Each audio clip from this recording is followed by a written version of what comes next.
The movie begins with a man known only as the counselor lies in bed with his girlfriend Laura and having oral sex. They're in love, in that dreamy stage where nothing can go wrong.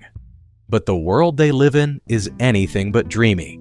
Thousands of miles away, in Mexico, cocaine is being stuffed into barrels. It's a well-oiled operation. Pack it, hide it in a sewage truck, and drive it across the border. This truck will become the center of a storm no one sees coming. The counselor jets off to Amsterdam, not for business, but to secretly buy a rare diamond ring. Back in the US, he proposes to Laura, and she says yes. Things are looking up. At a party hosted by Reiner, his eccentric, stylish friend, the counselor meets Reiner's girlfriend, Malkina. Cold, predatory, calculating. Later, Reiner warns the counselor, "You're not capitalizing on your power." They talk about a drug deal worth millions. Reiner describes a weapon called the bolito, a wire loop that, once triggered, strangles and decapitates the victim in minutes.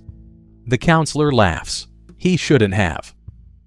Laura meets Malkina, who is astounded to see the expensive ring on Laura's finger.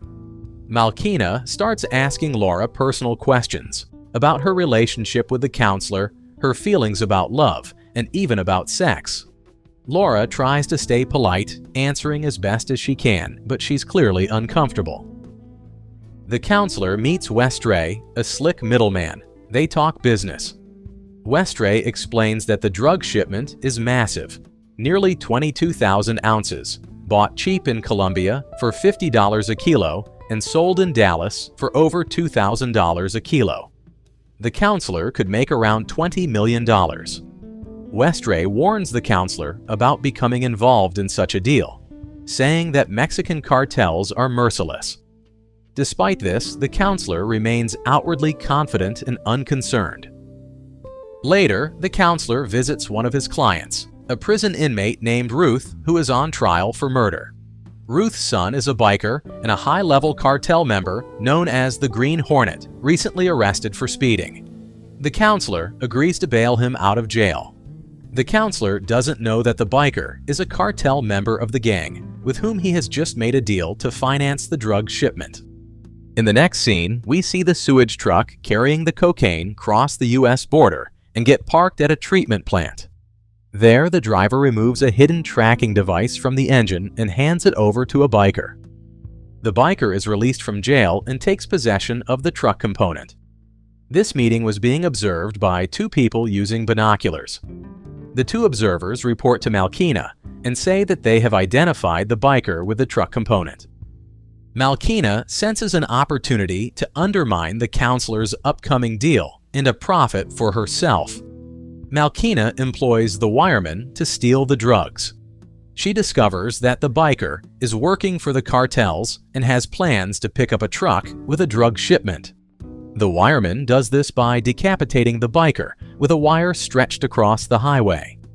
After collecting the component that will allow the sewage truck to start, the wireman drives to the sewage treatment plant, where he steals the truck containing the cocaine.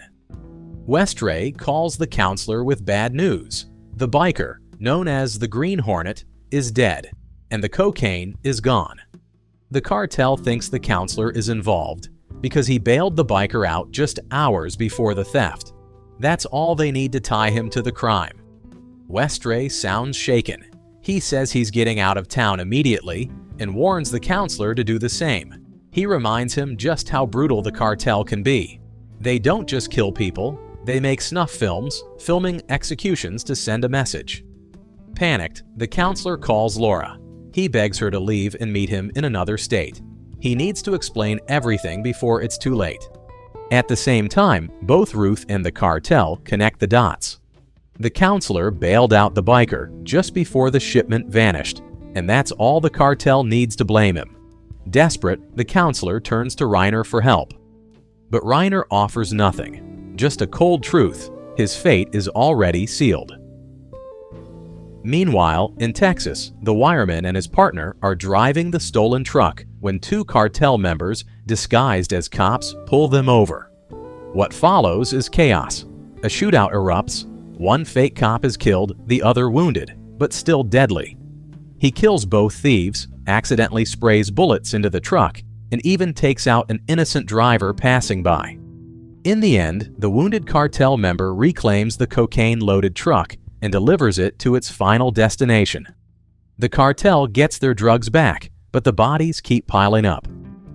Meanwhile, the wounded cartel member gets the truck repaired and safely delivers the cocaine to its buyer. Reiner is accidentally killed by cartel members while attempting to capture him, and Laura is simultaneously kidnapped. With nowhere else to turn, the counselor contacts a high-ranking cartel boss named Jefe for information on the whereabouts of Laura and Reiner. But Jefe doesn't give answers, just philosophy. Jefe darkly and mordantly advises the counselor to resign himself to his fate that was created by the choices he made long beforehand, and that despite the counselor's willingness to exchange his life for Laura's, it is too late. Meanwhile, Malkina's failed effort to steal the drugs means that she is out the money she wants. She tracks Westray in London, hires a woman, the blonde, to seduce him and steal his bank codes. She then has Westray brutally killed with the bolito to get his computer to access the account. The counselor goes back to Mexico, hoping to find Laura. A package is slipped under the door of his hotel room. He opens it and finds a DVD with Hola written on the side.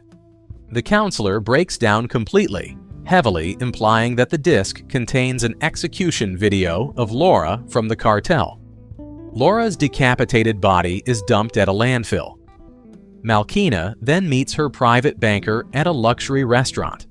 Calm, confident, and cold, she lays out exactly how she wants her money managed, and she warns him, if things go wrong, he could be the next to go. Her next move, she's taking her fortune and heading to Hong Kong, untouched, unbothered, unstoppable.